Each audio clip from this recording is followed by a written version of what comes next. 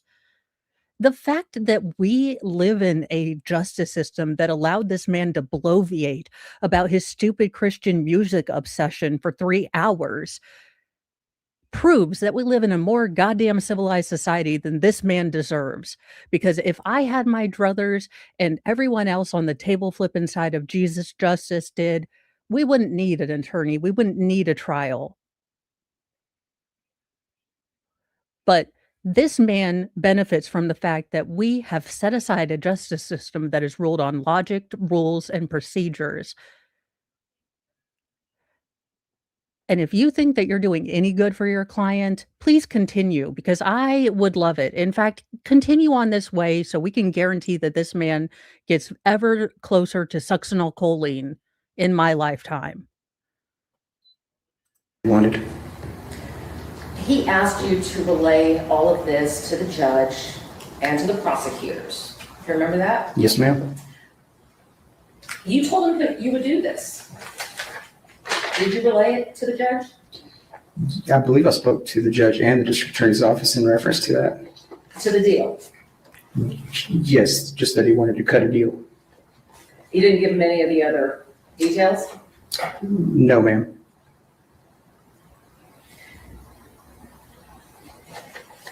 When did you? And the problem is this is going to get exponentially worse. You guys, they haven't heard the audio yet.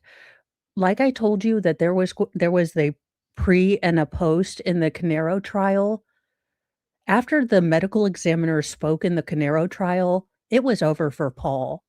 Once these jurors are subjected to the day 4 1-hour audio of this girl fighting her damnedest to stay alive, this is going to become even more grating. This is going, if she wanted to guarantee that her client gets the death penalty with a 15-minute verdict, turnaround, continue in this fashion after the audio comes out.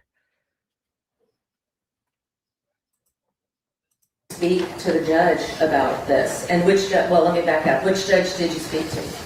I believe during the course of that week, I informed everybody about the reinitiated interview, and I mentioned of Tanner wanting to cut a deal where he was released on an ankle monitor with video surveillance, which is not possible, and I told him that was not possible. So, Well, you're not the prosecutor in the case, are you? no, ma'am, I'm not. And you told Tanner that you couldn't give him legal advice, right? Correct. I'm not going to. But now you're making a legal conclusion about. Ma'am, this is Texas. I know that we are in the year 2026 when a lot of strange, crazy, and ridiculous shit is happening, but 2026 is not the realm of Narnia. Texas is not in 2026 going to let a child red rummer and assault her out on, an ankle monitor so that he can say goodbye to his family. Now, I know demographics are changing with the influx of Californians into Texas, but we have not yet reached critical insanity. So, yeah, not in this timeline, which is in the stupid dimension or any other, would Texas let a child red rummer out to say goodbye to their family and negotiate with a monster for information when they basically had all of it on audio.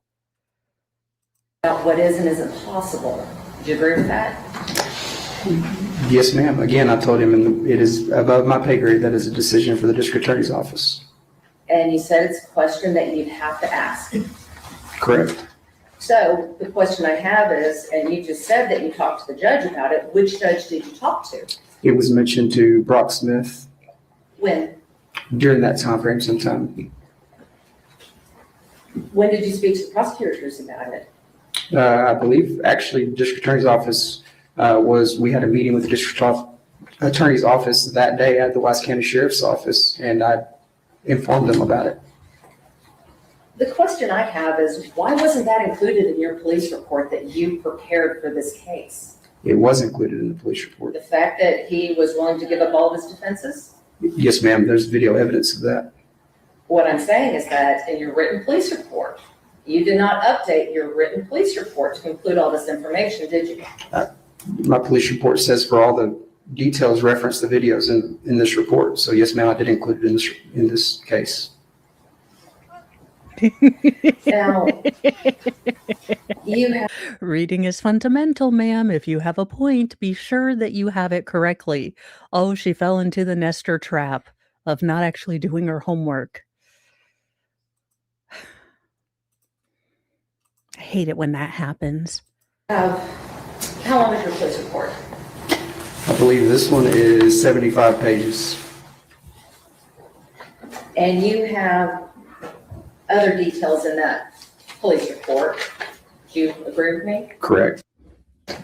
And what you're telling the jury is that something as important as he is willing to make a deal, you didn't think was important enough to put into a written form? Correct. Again, I did put it in a written form as far as reference my report. My report references that all the details are contained within the video. All right, so let's talk some more about this video. Mm-hmm. And I wanted to talk to you a little bit about Tanner's demeanor during his interrogations. I'm sorry.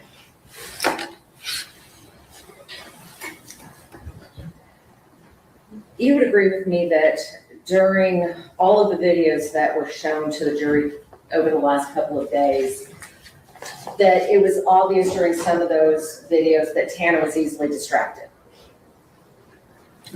That's a matter of opinion. Well, you testified earlier that he became distracted and you would have to redirect him. Do you remember that? No, ma'am. I actually stated that he would interrupt to talk about his deal, and I would have to redirect him back to what we were talking about. So when he was distracted by the gel that was in your hair, when he was distracted by your shoes, you were able to redirect him back to the information that you were interested in, right? Yeah, I was definitely able to keep communicating with him. Yes, ma'am. You would agree with me that Tanner was polite to all the officers? To the best of my recollection, yes, ma'am. And, well, I mean, you've said... Like a true coward, he seems to only be a monster with those that can't fight back. So yeah, again, please let me be the pinch hit witness for these defense attorneys I really don't like, because I will throw it right back at her. Here and watched all the videos. Was he rude to any officer during those videos? Not in my presence, no, ma'am. And he said yes, sir, and he said no, sir. Yes, yes, ma'am, correct. He didn't curse at any of the officers. Yes, ma'am, correct. He didn't threaten any of the officers. No, ma'am, correct. Didn't raise his voice in anger at any of the officers. Correct. The only time his voice raised a little bit was when he got excited about talking about something that interested him, right? Yes, ma'am. When he was arrested, he didn't put up any resistance. Correct. When you took him out of the jail, he didn't put up any fight or any resistance. No, ma'am. When you walked him around the bamboo forest, he didn't try to run or escape. No, ma'am. He was respectful to your authority, was he not? Yes, ma'am.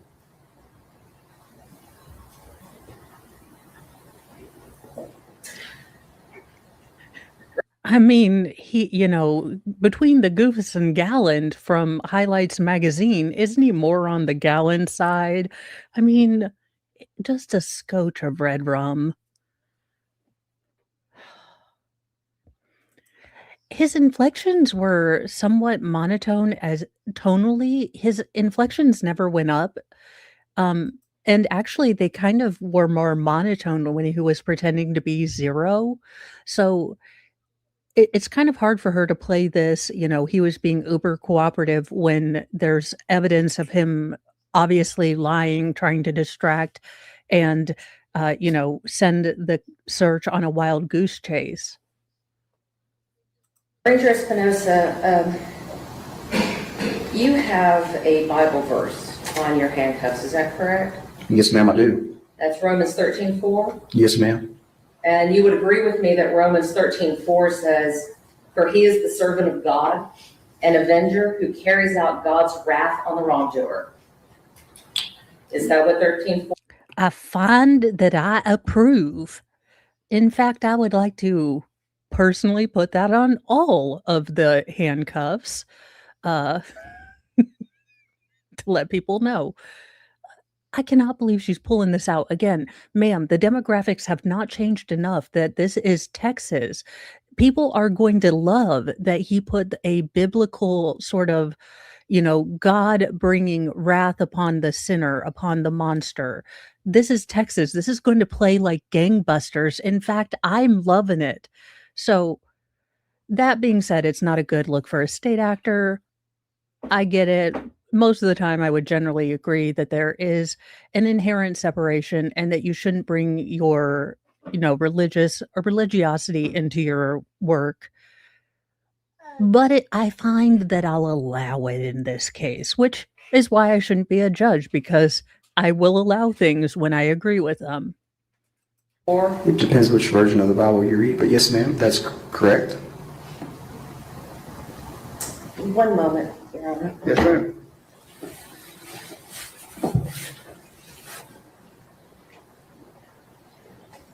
I have nothing further, Your Honor. Redirect. Thank you, Your Honor. I'm going to try to get through this here. This fourth interview that you conducted, who requested it? Tanner Horner. In this fourth interview, when you go in there, you said before that he wanted to cut a deal. And that was essentially, he wanted you to cut him loose on some kind of monitor, and then he would tell you the truth. Yes, sir. Now, all of this stuff that Ms. Anderson went over with you about his suicide attempts, mental health, all of the things that are in there, that all came from Tanner Horner, correct? Yes, sir. Now, this is the same Tanner Horner who told you that Athena's body was in the bamboo Yes, sir. and took you on that 3 or 4 hour boondoggle out there trying to Objection, find it. Your Honor. Nope, we are keeping it. The official word of the day is boondoggle. I love this prosecution. Again, I love the subtle petty from, again, because there is an art to the subtle petty, and I am here for it.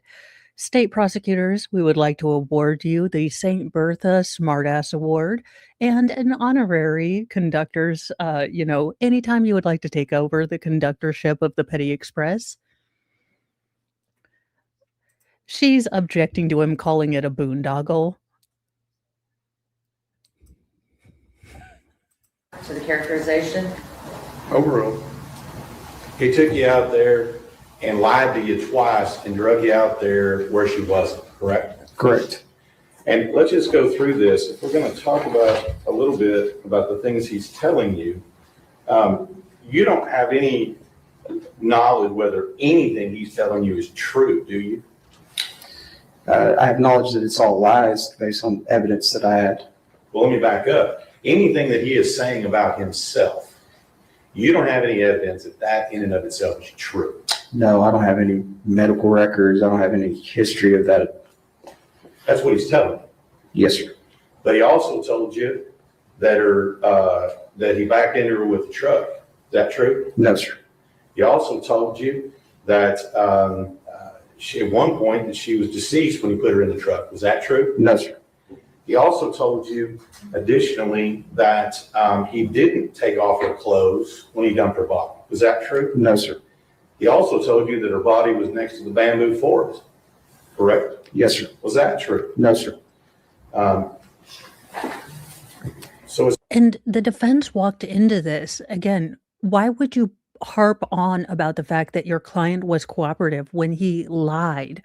This is stuff that can clearly be refuted. She I don't know where she had a strategy in going after this Texas Ranger like this, but it was clearly evident that her client was doing everything she could to uh, to obstruct finding this little girl until he was basically cornered, and he thought he could get away with it by inventing 0.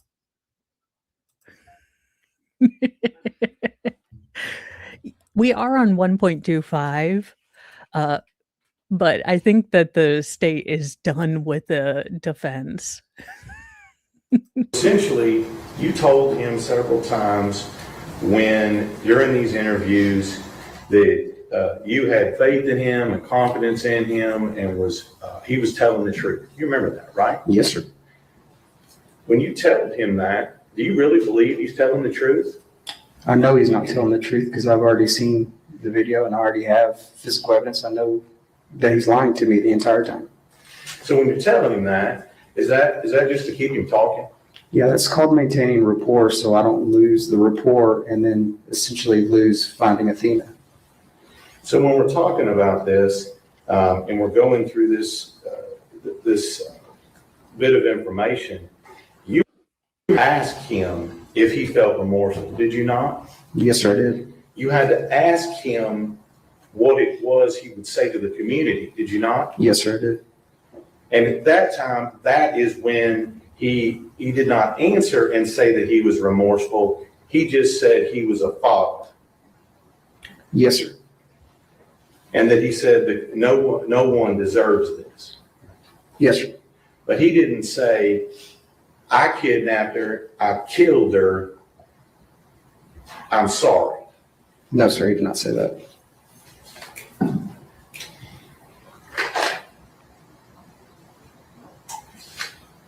So when we talk about whether or not Tanner Horner was I wish he would have ended with that. I think that was such a powerful ending, and I know there's always that, "Let's get that little last piece of information," but I think if people would have just said that and ended it, it is such a stark, what he didn't do, and it shows all of the BS that he has, thrown at the wall to pretend to be truthful.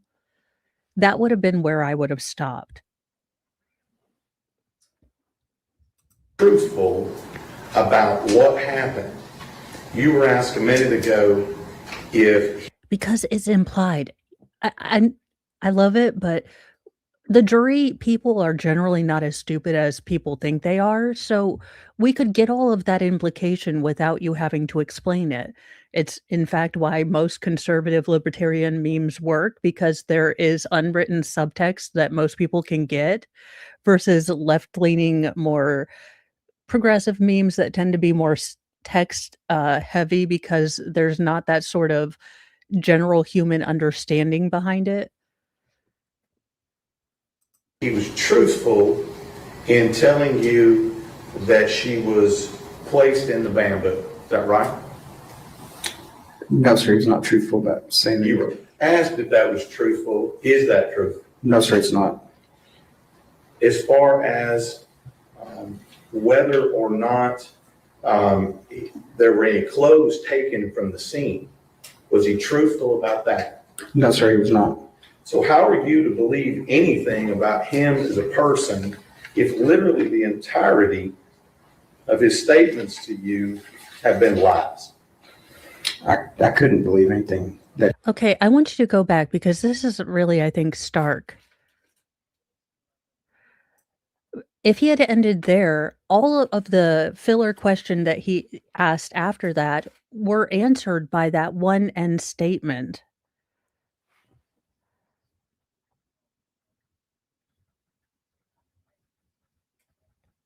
I hate that I've.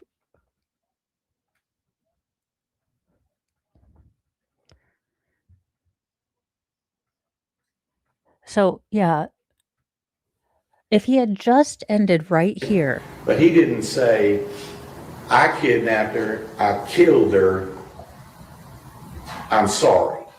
No, sir, he did not say that. Because the additional questions after that just clearly identify that. So I wish he would have just ended. right? Yes, ma'am. Then he would be willing to go to prison for life. Crap. She actually did a recross. Oh, for God's sake.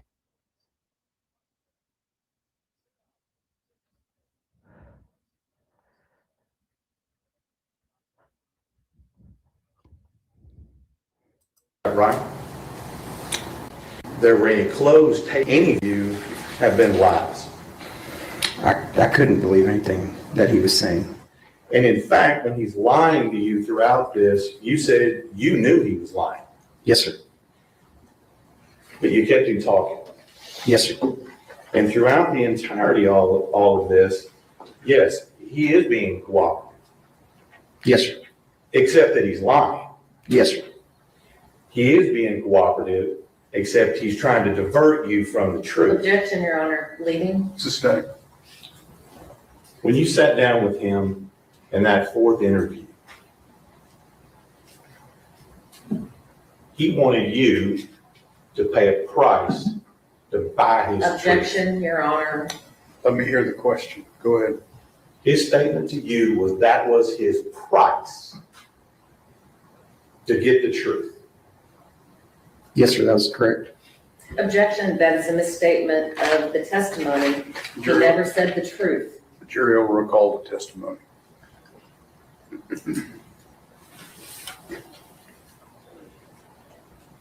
I love this judge.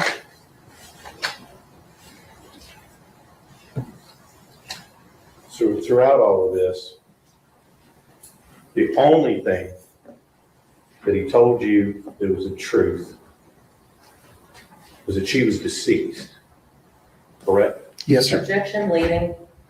Overruled. The rest of that stuff you had to learn on your own. Yes, sir. That's what it's. Ms. Anderson. Just a couple of things.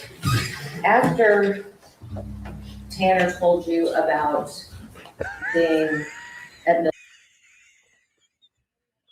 Oh my God. Again, I need the body panel to just read the body language of this man when he's being crossed by the defense. This is his final form, disappointed dad mode. Millwood and taking medications, did you attempt to confirm that information? Yes, ma'am. That's information that was passed, and at some point, either Watts County Sheriff's Office or the District Attorney's Office will attempt to make or obtain medical records. And so, knowing that they were able to obtain medical records from Millwood, it wasn't a lie then when he told you that he was at Millwood. I actually don't know what medical records were actually obtained. I wasn't privy to them. I just know that the medical records were requested. And earlier you just said that they obtained medical records. So if they were able to obtain medical records, you wouldn't be able to obtain them if they weren't there. Would you agree with that? Object to speculation. Oh my God, this woman. What do you think this is doing for your client? At the bottom line, as a defense attorney, you have to balance, is this question actually going to help this case? Is this going to, mitigate anything for my client? Or is this just a dumbass question that's going to piss people off? He said he doesn't know about these records. Sustain. But you don't obtain records for somebody if no records exist, right? Same objection calls for speculation. He can answer that. Basically, what we do is an overall. It doesn't have to be from a specific place. Usually when we have a defendant, we try to find a medical history. So it may not be for that particular, but the district attorney's office would obtain all records. It does, maybe not these particular ones we're talking about, but all records would. If there's some there, we're going to try to obtain them. All right, so if you were able to obtain records from Millwood, you would have obtained records from Millwood. Correct. If the district attorney's office would have obtained records from Millwood, they would be privy to the district attorney's office. And the way the district attorney asked the question, he characterized that Tanner's price for telling you the truth was that he received the electronic monitoring. Do you recall him asking you that question? Yes, ma'am, I believe that's what we said. That's not quite accurate, is it? Because it wasn't the price for telling the truth. Tanner's price was for entering a plea in this case. I believe the underlining purpose of the deal was to tell the story or the truth and then get the deal for the monitoring. Well, actually, that's not quite what the video showed, is it? I mean, the video said that he would be willing to enter a plea, right? Yes, ma'am. And then he'd be willing to give up his defenses, right? Yes, ma'am. Then he would be willing to go to prison for life, right? Yes, ma'am. And that he would be willing to tell you everything you know, or everything that you would like to know, right? Yes, ma'am. Okay, so it's just not telling the truth. There was a whole list of things that he wanted. And that was what he was willing to do if you were to speak to the judge, speak to the prosecutors about the possibility of electronic monitoring. Yes, ma'am. Nothing further. Mr. Singh? Just a couple questions, Your Honor, thank you. I didn't hit on this before, and I apologize, Ranger Espinosa. When you initially detained Tanner Horner on scene there at the corner of Faith and Hope, you had testified before about your basis for doing so. Correct. What was that basis? Objection, Your Honor. Ms. Ranger Espinosa did not detain him on. That was his brother. Sustained. Once you got to the scene and Tanner Horner was there in cuffs, what was the purpose of your question? So the purpose of the questioning fell under the public safety exception, which has an exception to Miranda, which is exception to rights, which is basically preserving life, which means I don't have to Mirandize him. If I'm looking for a kidnapped child that could potentially be alive, Miranda does not apply. Yep. And your questions to him at any point prior to the time that you Mirandized him, did you ask him what happened? Yes, sir. Prior to Miranda or after Miranda? After Miranda. Pre-Miranda, there was no questions about any details of the case other than where's Athena? Take me to her. And in fact, he attempted at some point to tell you what had happened and you stopped him from talking. Objection, Your Honor, that's leading.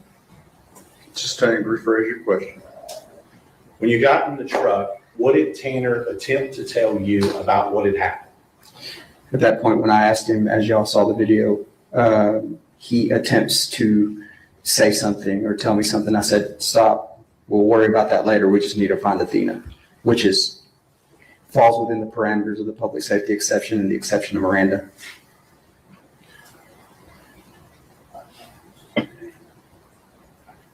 And at that point, was he under arrest or just detained? At that point, he was detained. And then once you read him his Miranda rights, at that point, was he under arrest? He was.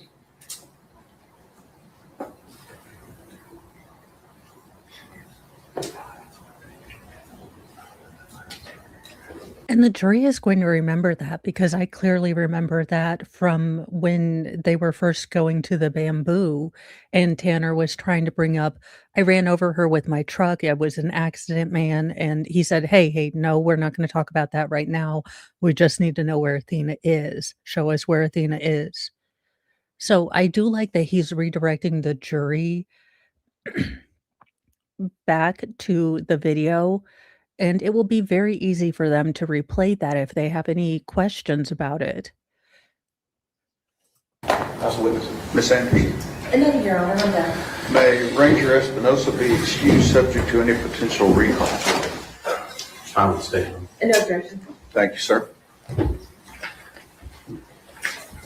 And that is where we're going to end for at least this stream. I do intend on doing 2 streams tomorrow, but I have a mountain of, cleaning up my room to do since we got the bed legs on and now they're higher. So I have got a ton of adult cleaning to do, which not like fun, smexy adult. No, just like cleaning my room and dusting, which, ugh.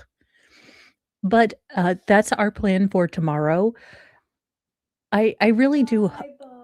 appreciate how very diligent and dedicated that Ranger Espinoza has been, because we've honestly seen cases where the police seem very uninterested in doing a good investigation.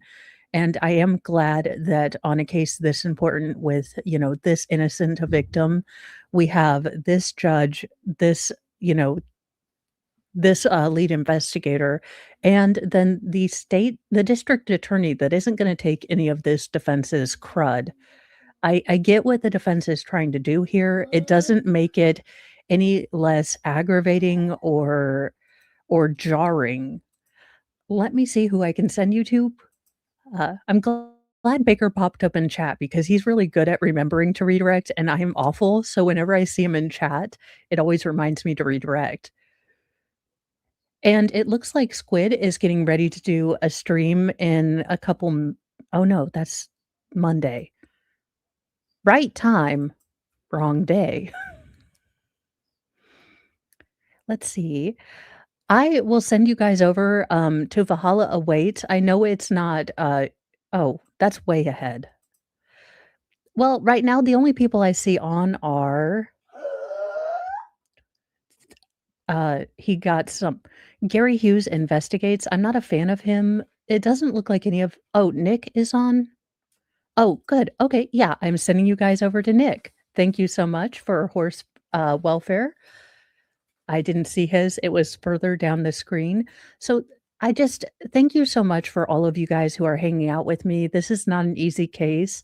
And I appreciate that you guys are hanging out and you appreciate my dark humor and snark. And we can all, be mindful of our mental health, but still honor this little girl who fought like heck and should have been allowed to be at home and open those bars on Christmas morning. Give Nick a Have hello. I will probably pop into chat if I get done with my chores, but I know me. If I go play on chat, then I will not do my cleaning. So I am going to probably put in an earbud and listen. So, and as a reminder, we do watch a lot of darkness. Go try, as Tony on A Lawyer Explains always admonishes us, to do a small act of kindness today. In Athena's name, make someone smile, do something that nice, say thank you. Just do something nice for the world. We can always make a better world just, by doing nice things in our own little circle. So that's always a wonderful thought, and Tony always says it at the end of his videos, so it's a good reminder, especially with streams like this. So thank you guys so much, and I will see you guys tomorrow. Bye.